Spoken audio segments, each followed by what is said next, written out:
Hello and welcome back to Talking Absolute Worship. And we have reached that amazing moment that is Palm Sunday as we are about to move on from the season of Lent into Holy Week itself. And I'm delighted that on the procession up the hill with me, we have Rachel and we have Blair.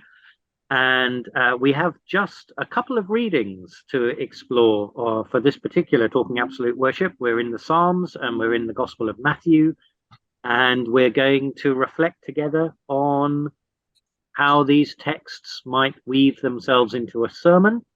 And we'll also be thinking a little bit about some of the other things that might happen in worship in terms of Palm Sunday. I suspect that palm crosses and donkeys may be part of the equation, but they may not be the whole of the equation.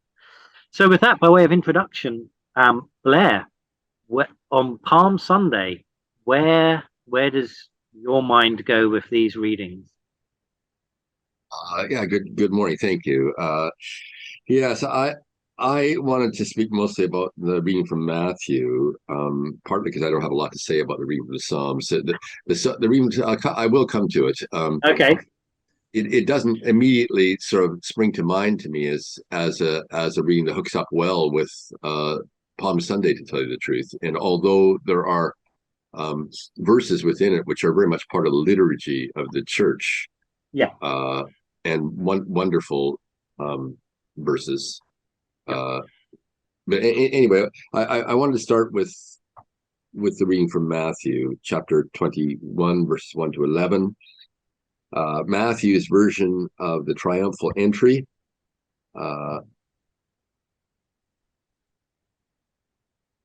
There are some interesting little differences between Matthew and how it's presented in Mark and Luke. I don't think John has a triumphal entry. I could be wrong about that, but anyways, little differences here, and one of them is sort of an odd one that you can't get much mileage out of, I don't think, in terms of preaching. But it's so odd that it's worth a comment on, and that is that Jesus seems to ride two animals into Jerusalem. So you probably know it's this odd business that Jesus tells his disciples to go into the village opposite you. Immediately you'll find an ass tied and a colt with her. Untie them and bring them to me. If anyone says anything to you, that bit.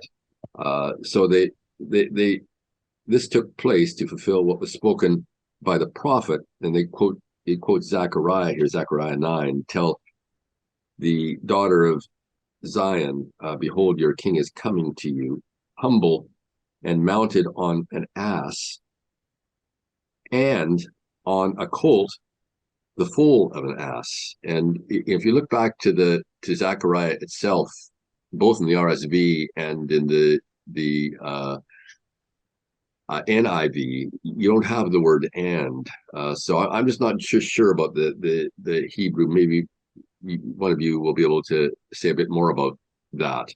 But certainly Matthew does have the word "and." It's in both the RSV and in the NIV, and I think in the Good News as well. So the disciples went and did as directed them. They brought an ass and the colt, and put their garments on them, and he sat thereon. So it's just an interesting. It's a difficult one to get much mileage out of in terms of preaching. I think you kind of get this impression of Jesus riding into Jerusalem, 1 foot on each animal, yippee-i-o, kaye, galloping all the way. That's sort of it's a very odd image. But I guess it in some ways shows you the struggle of the biblical writers to be faithful to those texts in the past.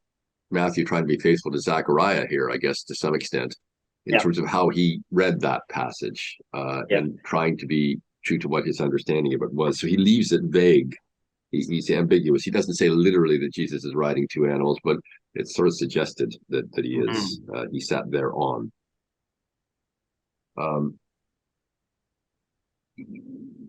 main thing I would want to pick out of the text in for preaching is, behold, your king is coming to you humble and mounted on an ass. Humility. The present, the presentation of Jesus coming in on a donkey, rather than a stallion, rather than with an army. Both of you are probably aware of, and other preachers that are listening this morning will be aware of the. Somebody's done some work on it and said that a Roman battalion or some kind of Roman force entered that same day into Jerusalem as a show of force, because Passover was coming. And when they entered on the other street, they would have entered with considerable military might. Here Jesus is riding humble on the back of a donkey. I think that comparison of the two processions is Marcus Borg and John Dominic Crossan. Yeah. Right. I think they play with the two processions. Yeah. So that's a very, very wonderful thing to pick up on, I think. It leads you to the whole discussion about what it is, what power is. How important is humility? Do we really want our leaders to be the people who have the biggest sticks? And isn't humility something that is just so important for all of us? There's other kinds of examples of entering into cities, people who had power. I read that Kaiser Wilhelm, when he entered Jerusalem in the 19th century, I think, he had to widen the streets because he couldn't get his vehicles through, whatever he was, wagons, whatever. And when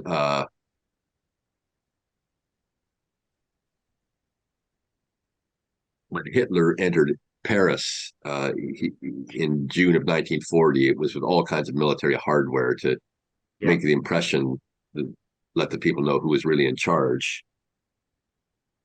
And when Caesar entered Rome, when he conquered Rome, it was with the 10th Battalion, or the 10th Army. That was the biggest army in the world at the time, and it's about flexing of muscles. And you see a lot of that today, of course, too, not just with Putin, but even with people and kids and gangs, and here we have Jesus humble on the back of a donkey. The word humble, I read, comes from the Latin humus, which I don't know if I'm pronouncing that correctly, but literally means earth. So to be humble is to be of the earth, right?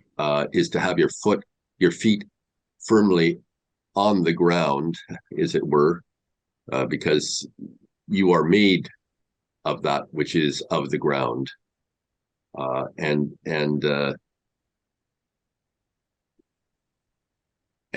a certain kind of strength comes from that, from being humble, which is enormous. I don't think it's a matter of cowering away, of being meek and mild, of being a doormat. It's remembering the stuff of what you were made of having your feet firmly planted on the ground, remembering that you are the same as everybody else is, that we're all in this together. So to be humble, when you do that, there's a certain kind of strength in it. it's worth noting that the crowd may have seen it quite differently than Jesus did. That and that and the particular reason why I say that is that they say Hosanna to the Son of David. As he enters, they lay down palm leaves. One commentator I read some years ago suggested that palm leaves may have been a symbol of nationalism for Israel. I've not read that anywhere since, but it's sort of an interesting thing to play with if you go down the route which I'm suggesting, I guess, that people were waving nationalistic flags. Right. Behold, the Son of David. The Son of David. That sort of would have rang for some of them. You would have thought with dynastic succession. Here's the man who's going to kick the Romans out with the kind of power that Jesus was not presenting. And maybe it was their disappointment in him that they turned on him. In that week, of course, we get from praise him to crucify him in a matter of days, and it became apparent to them that he wasn't the leader that they thought he was going to be. Here he was arrested as a common criminal, for goodness sake. He was hardly in a position to give them the kind of emancipation from Rome that they may have wanted, and so they cry for his crucifixion, and they didn't. Some of them, at least, didn't see the real wonder of who he was, and that in some sense the wonder of who he was bound up with his humility. That he was of the same stuff as we are. We remember that he was fully God, we say, and fully human, both. A kind of contradiction, but the fully human bit is not to be made small of. He was humble and riding on the back of a donkey, and that strength came from his humility, and I think our strength comes from humility. You may know that the story of the fight between Hercules and, is it Antaeus, the son of Mother Earth? I think it's Antaeus, and Hercules could beat everybody but Antaeus. Okay. And in the myth, as long as Antaeus had his feet on the ground, because he's the son of Mother Earth, he couldn't be defeated. Even Hercules couldn't defeat him. Right. And of course, the way Hercules defeats him in the end is he holds him up above the ground, doesn't let him touch the ground, and he crushes him. Oh, nice. Yeah. But the thing I love about that story is it is if we keep our feet on the ground, if we remember that we were made of the same stuff as everybody else is, that there is a kind of strength in that comes from that, not a lording it over others' strength, but a sort of a genuine strength that is bound up with humility. And Jesus had that, and if the crowds had more of that, maybe they wouldn't have been so quick to crucify him. Maybe we wouldn't be so quick to crucify our leaders who disappoint us, if we had a bit more of it ourselves. Maybe I don't know. Right. Those are my thoughts on text. Okay. Brilliant. Right. Thank you, Blair.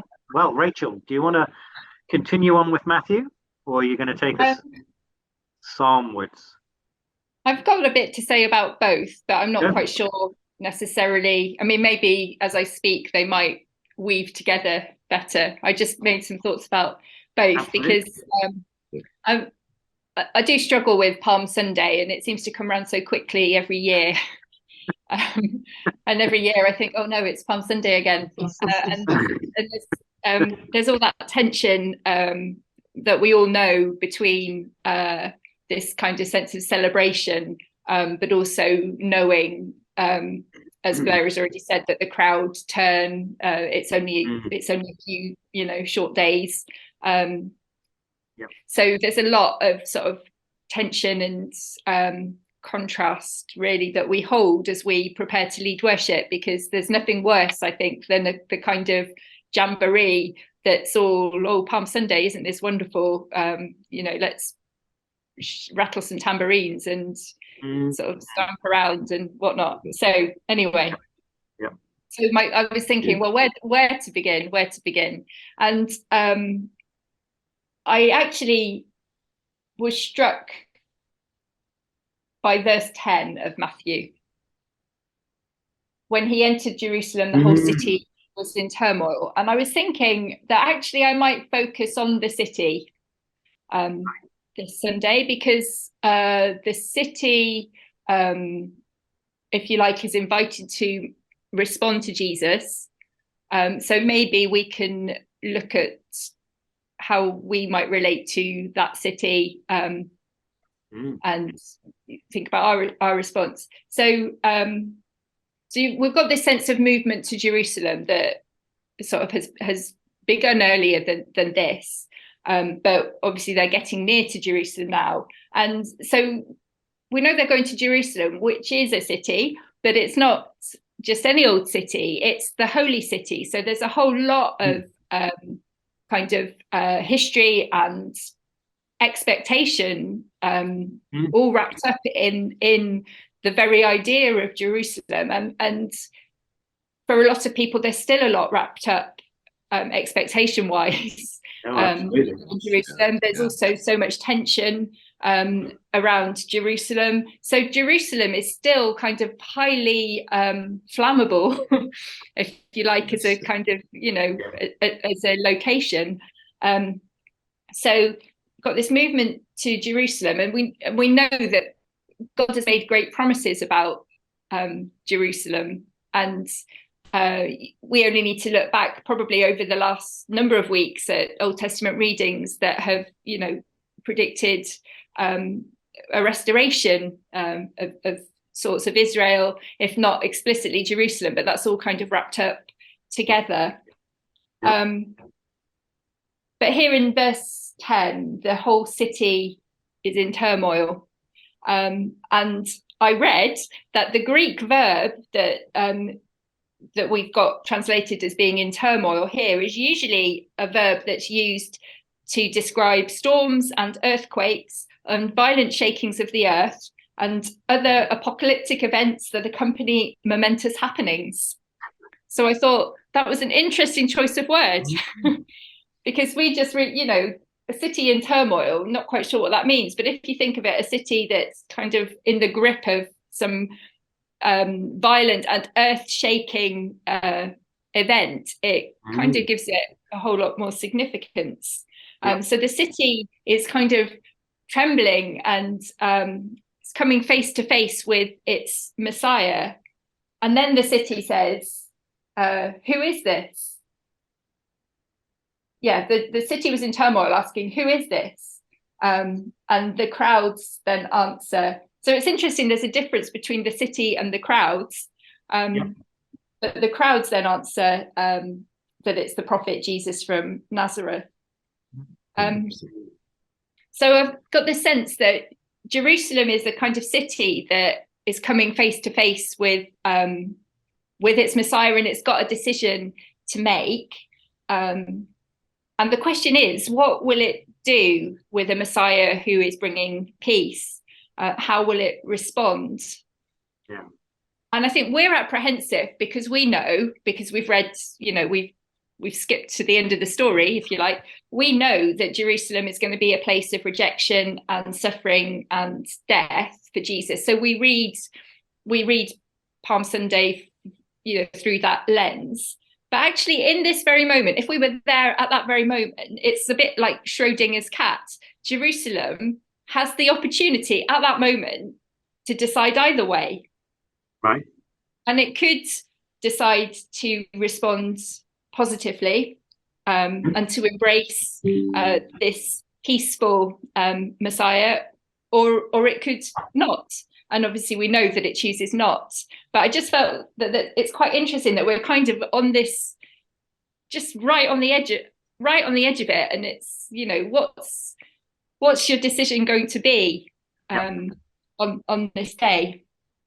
Yeah. So, and I there were just a couple of things that I read about Matthew's quoting from Zechariah, which maybe might relate to what Blair mentioned earlier about the two animals. Yeah. So I read something that said that the doubling up of imagery is a kind of Hebrew rhetorical device.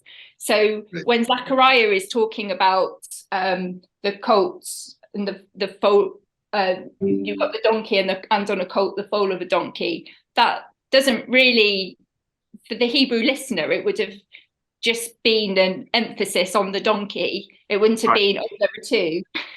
It would have been a kind of doubling up. Right. So Matthew treats that literally and gives us the full part of the quote, whereas I think in other gospels you only get the bit about the donkey, you don't get the doubling up. So that's to sort of emphasize the fulfillment of scripture. But what's really interesting is that Matthew misses out the very end of the bit from Zechariah, which would say triumphant and victorious is he. So that omission, I think, is also really interesting.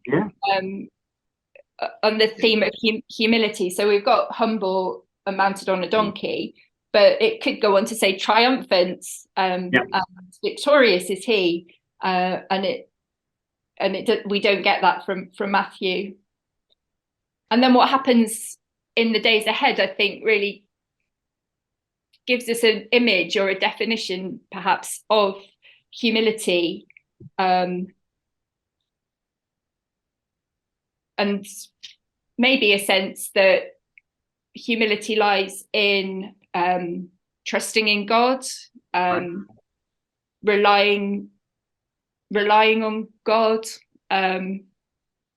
maybe accepting to a degree the path that lies before you. Not in, I say that hesitantly because I think sometimes, you know, the path that is before us that we might think is the path might not be the path, if you like. You know, I'm very hesitant to say to people, well, you know, accept the path that is before you, because actually maybe God is saying, you know, reject this, you reject this life that means that, you know, you're living in terrible conditions. And maybe there's some, you know, I don't know, that it's difficult because I don't want anyone to think that they should just accept whatever their situation is, because sometimes we have to fight and sometimes we have to go through, and that's different all ways round. But I think there's a sense that Jesus kind of accepts his role as the Messiah, as God's son. He accepts that it's not an easy role, that the path is a difficult one, and yet Jesus commits to walking that path nonetheless. So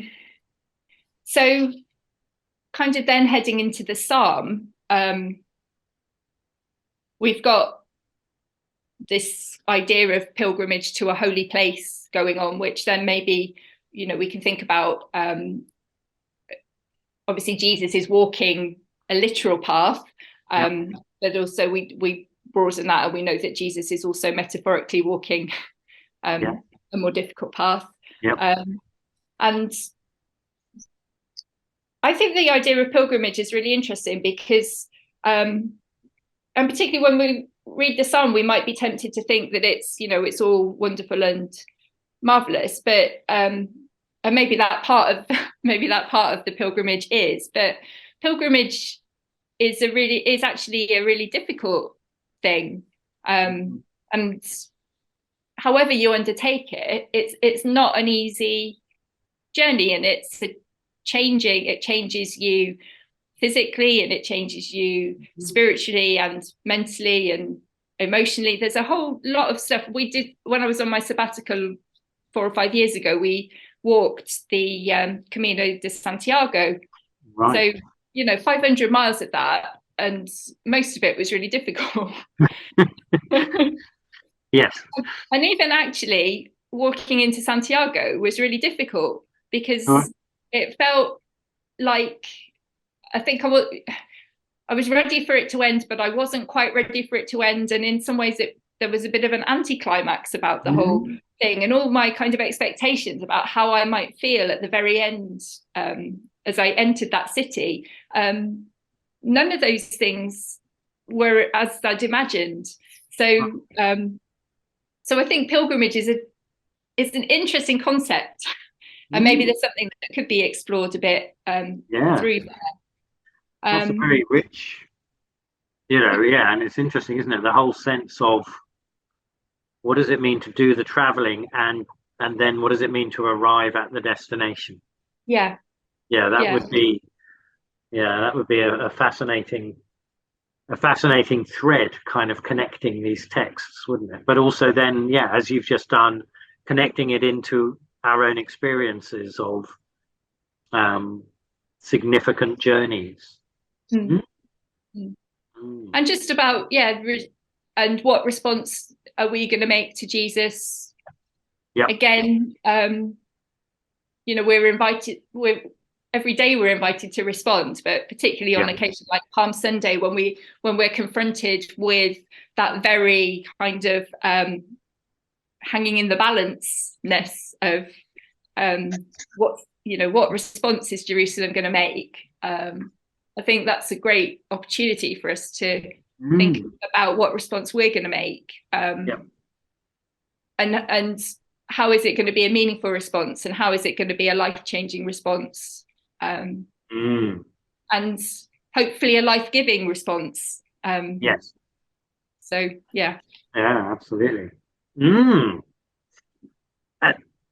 I mean, I think I love the fact that you've kind of homed in on the whole city in turmoil, and that question, who is this?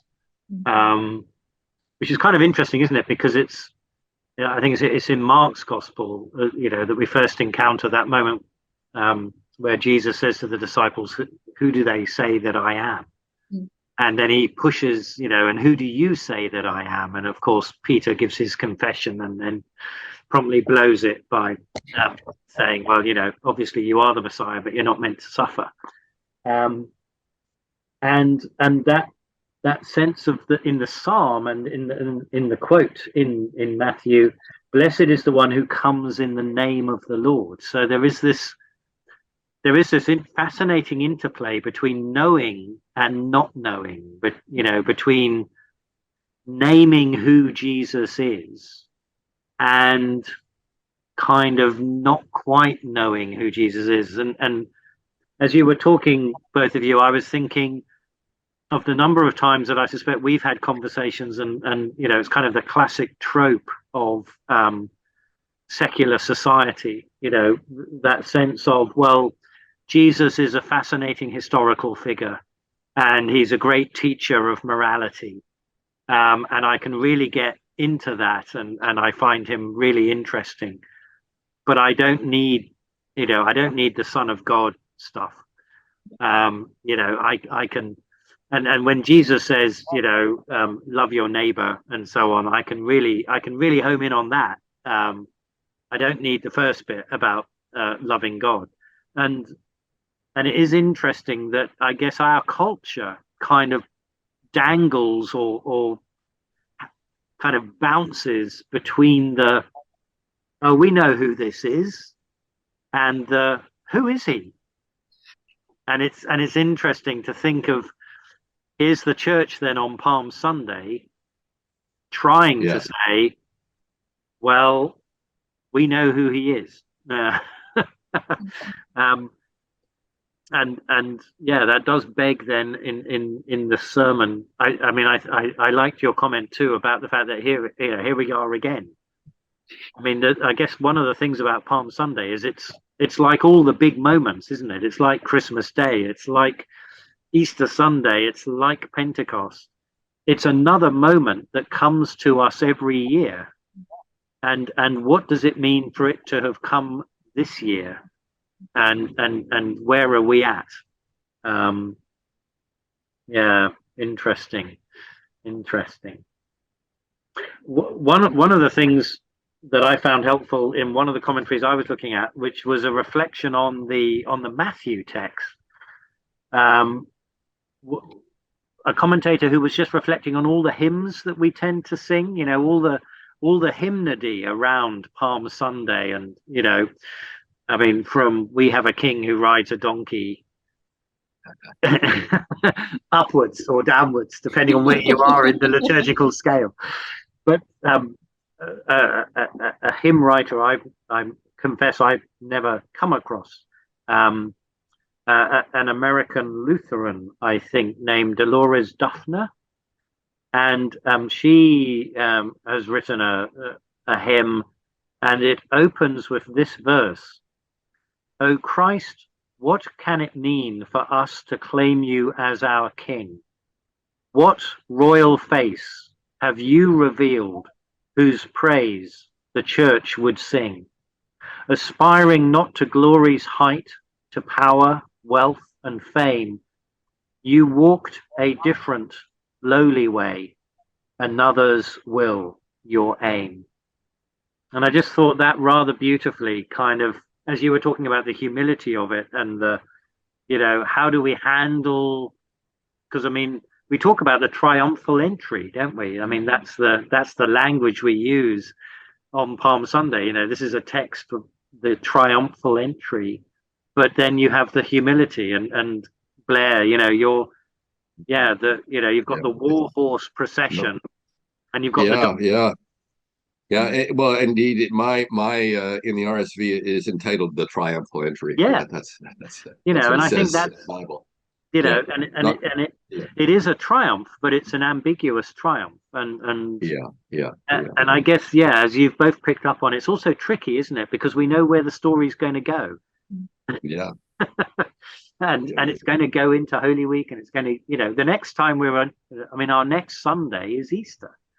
So I guess in a way it's quite difficult to read this and not leap forward. And somehow we want to try and linger perhaps with some of that ambiguity. Yeah, Rachel. And I think it's also difficult because some people might be in church on Palm Sunday, and then they might not be in church again until Easter Sunday. Yep. Absolutely. So if we just did sort of triumph on Palm Sunday and triumph on Easter Day, then people could, in theory, miss out kind of crucifixion, betrayal, all of that. That could be completely gone from somebody's week. Particularly, if you've got someone who's working or something and isn't able to get to any of the Holy Week services that we might prepare, or somebody who just doesn't have time or the inclination at home to necessarily engage with the sort of the journey of Holy Week. You could just go straight from one to the other, and I think we do have to at the very least hint that Palm Sunday is not all about triumph. Oh gosh, I agree. Absolutely. I think that text really is full of that. Well, the word that he was humble and riding on a donkey. I mean, that's a key verse for me. Yep. So it wasn't about the kind of thing that Roman garrison was doing at the other end of the city. And I guess it's also I mean, it's an alarming story as well, isn't it? Because there would have been people watching that procession coming in thinking, oh, we are in real trouble now. because, you know, I mean, this guy is not keeping things quiet. He is now going out of his way to kind of cause a scene. Yeah. Um, so, I can kind of picture in my mind, people grabbing their children off the street and shutting the door as the procession go by, because this is scary. I mean, well, with the Romans arriving, this is treasonous. Yeah. So, I mean, we have Well, a case. yeah, it's so interesting. You could, because Scripture sort of has it that it was all providential. That it was in God made all these things happen, Yeah. and that Jesus was just sort of following a plan, as it were, and Zechariah predicted it, and there's quite a bit of that in Scripture. But what if it was a little different than that? What if Jesus and the disciples knew about that Roman garrison coming Yeah, in yeah. on that day, and what if it was a counter parade? Like, you talk today about something happens at one end of the city, lobby groups trying to do something. Yeah. We do have other lobby groups will go at Yeah. the other end of the city who will say, no, this is the issue, and you seeing it completely wrong. And what if there was a little bit of that in it? And so Absolutely. what if Jesus had in his mind to do this precisely because of what the Romans were doing at the other end of the city? It's an Sure. I mean, it interesting thought to becomes me. it becomes a political prophetic protest, Yeah, doesn't it? You know, yeah, I yeah, mean, it yeah. becomes we have an alternative Yeah, kind yeah. of story. Greenpeace doing something at the other end of Absolutely. town. Yeah, yeah, Absolutely. yeah, yeah. Absolutely. Yeah, yeah. Okay. Well, thank you. I think we've uncovered that there's probably not a shortage of things you could say in the sermon. I think the challenge is going to be what's right in your place. But we also have, of course, other dimensions to worship. Uh, so, Blair, I wonder what given on Palm Sunday, any other Right, thoughts for other things? right. Well, first of all, just pick up on what you said earlier about donkeys. That I do think that there is a place for donkeys on Palm Sunday. That they draw attention, I think, in a good way to the church. If you and to the gospel story, if you use them well. I've certainly been at churches in the past where there's been a donkey, and it can be outside for a bit and do something outside, or you can even have the donkey inside if you dare. We at one of my churches do a walk each Palm Sunday. It's an ecumenical walk from one church to another. So we worship together on that Sunday. It's an Anglican church and the yrC church. One year we start at the yrC and go to the Anglicans, and the other year we start at the Anglican church and come to the yrC. And the walk is less than a mile. Certainly, it would be. I'm guessing about a half a mile, but even that distance, the elderly might not be happy to do it. But they don't have to. Some of us do, and we have had donkeys with us on those occasions. But we've also done it without donkeys, by the way. And last year we couldn't arrange one, and so somebody got the idea to have donkey ears and donkey mask, and they led the procession, donkey ears, donkey mask, and we sang along the way, and it just seemed to me a good. It seems to me a good thing Yeah, yeah, to do. yeah. Nice, nice. So yeah, that's Getting what I the do. story into the streets. Yeah, that's right. It's a little active witness. Yeah, Yeah, yeah, absolutely. Well, it lends yeah, itself, doesn't it? It does lend yeah, itself to those sorts of yeah, things. yeah, yeah, yeah. Okay, lovely. Thank you, Rachel. What's in your bag for Palm Sunday? Well, this isn't in my bag, but I was just thinking, because when we were thinking about these readings for the last Sunday in Lent, Shakespeare came up a bit. So with the Yeah. whole donkey mask and things, I was thinking we could have a bit more Shakespeare, couldn't we? We could indeed. That's true. I think traditionally there will be similar things that like it might not be a procession outside, but a lot of places will have a sense of journey. And I think that could be explored in a more creative way than just let's all march around the church waving our palm crosses, which I have kind of experienced that way of doing it. I think let's have a really slow journey. In an ideal world, I'd move all the chairs out of the way, because I'm assuming I'd have a nice blank canvas, but I'd build a massive labyrinth that filled the whole space. Right. And so then there probably wouldn't be a sermon, but I'd like to do something like so invite people slowly and kind of individually to walk the labyrinth, and have different stations points along the way where people could there might be an activity. So it might be I don't know, writing something on a piece of paper, or a lighting of a candle, or a placing of an object, or whatever. To have to think carefully, but just to explore different points along the journey, and at each point to invite us to make some kind of response and to think about our response to Jesus. So you're making the pilgrimage, if you like. Labyrinths were, the poor man's pilgrimage, weren't they? You'd walk a labyrinth if you couldn't afford to go on pilgrimage in the Middle Ages. So to use that as the journey, as the procession, so it's much more sort of contemplative, and how that then fits, how we make that work with worship, I'm not entirely sure, because in some ways that would really be a thing on its own. But maybe there's a simplified version. Actually, just thinking about it, everyone could have like a labyrinth on a piece of paper, like a finger labyrinth. Yep.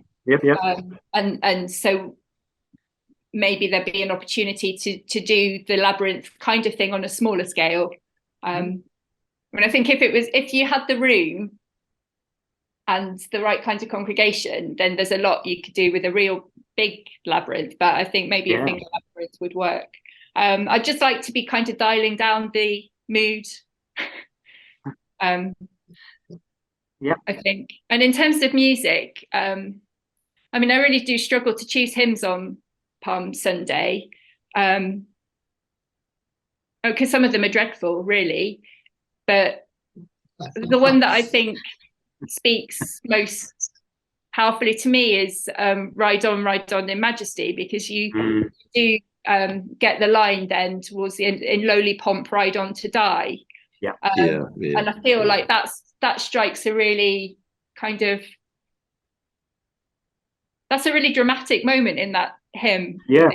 You've got, you feel like you're in the procession kind of thing, and then suddenly it's like a hammer blow in lowly pomp ride on to die. So I would choose that, but it's really hard, I think, to find things. But I like the one that you were quoting, Neil, which I would probably look out for that one.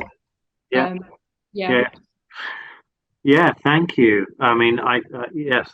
I would certainly echo you in all of that.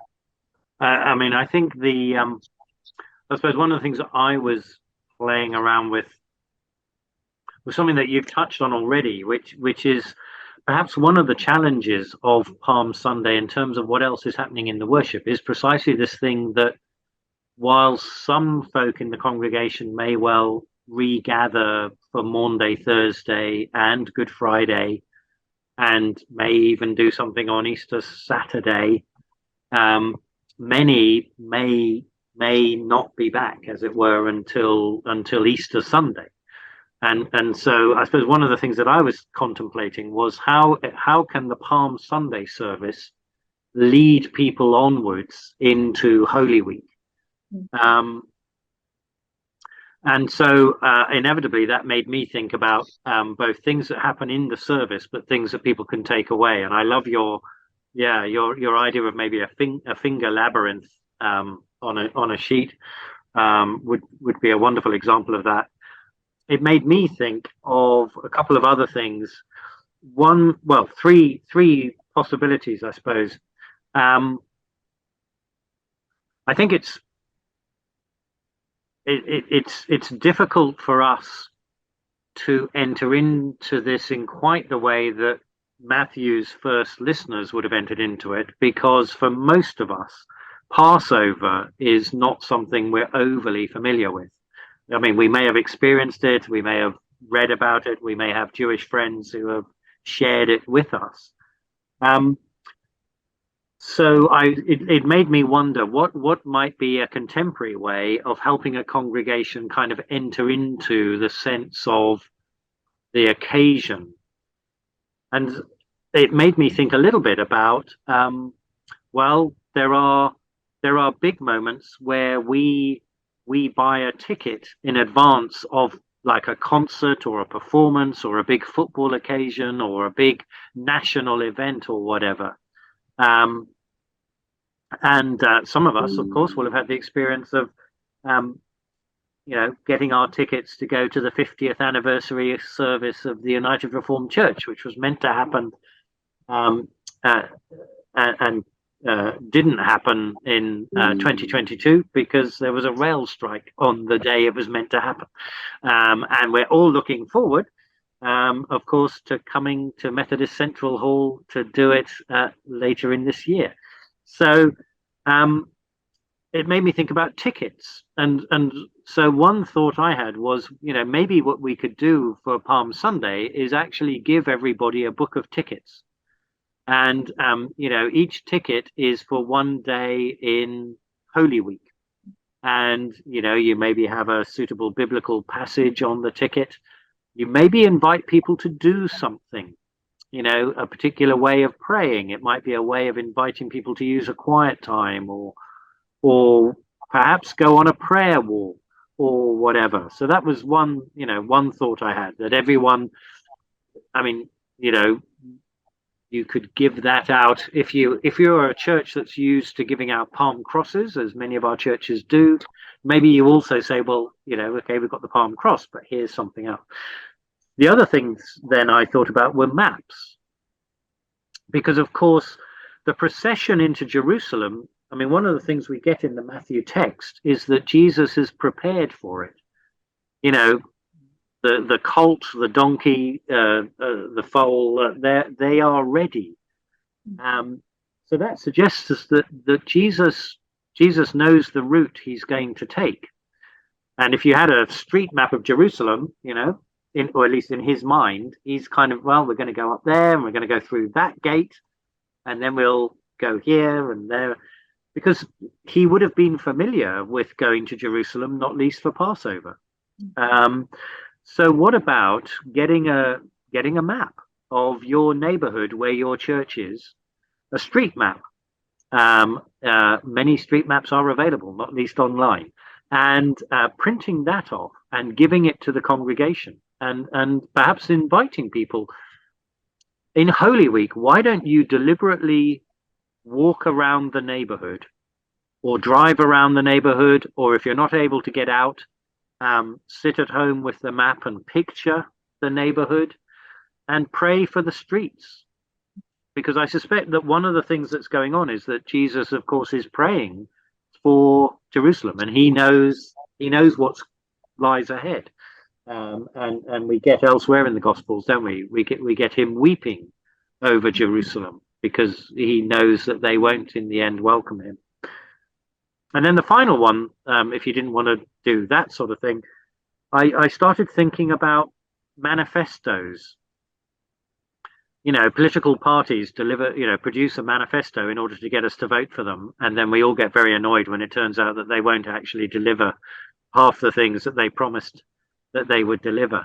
And I think there was a wonderful book written about the Isaiah Manifesto. I'm trying to remember. I think might have been Raymond Fong and the World Council of Churches produced it. This is showing my age. It was quite a few years ago, but it was taking Isaiah's prophecies and actually saying, what would it look like in real, if this was lived out? So it just made me think, well, what might be a Jerusalem manifesto? A church could perhaps, in the run up to Palm Sunday, maybe, if you've got house groups, if you've got Lent groups, if you've got other gatherings, invite people to just reflect a little bit on what actually is the manifesto that Jesus has when he rides into Jerusalem. What is it that what is he bringing to the world? And then write that down, and you could write it down by quoting from the prophecies of Isaiah, or whatever. But you could also write it down by quoting from, religious Christian leaders, and indeed our own thoughts and prayers. And it might be that you could actually create a little booklet, again, with a page for each day in Holy Week. And you could link it into lectionaries. I mean, there are plenty of lectionaries that give you a reading for each day of Holy Week. And that would be another way of just inviting the congregation to be kind of allowing Palm Sunday to be the beginning of this final momentous week. Because I think that's what the Gospels give us. They want Palm Sunday to lead into other things. And I mean, of course, in the Gospel of John, we get Jesus washing the disciples' feet, and then that leads into the farewell discourses, which is a slightly different way of doing it. So yeah, those were just some ideas I had of ways in which, with a bit of preparation, Palm Sunday could lead into the rest of Holy Week, and that might be a thought. I don't know if there's anything else that anyone wants to throw into the mix. I think hopefully we've given a reasonably rich variety of ways in to Palm Sunday and all it might mean. No? Okay. Well, I think as usual, we're going to end in prayer, and we're delighted, Rachel, for you to lead us in prayer. And I'll use a little bit of the psalm, I think. Perfect. Let's pray. The Lord is God, and he has given us light. Lord, we pray that you would speak to us and shed light on the readings that we have been exploring for this Sunday. Shed light on our hearts and our minds, and help us to know what to share with the congregations that we will be worshipping with on this day. I pray that you would help us to be able to engage meaningfully with all the tension and contradiction that surrounds Palm Sunday, and help us to lead people to both worship you, but also to enter into something of your passion and suffering as we begin the journey to Easter Day.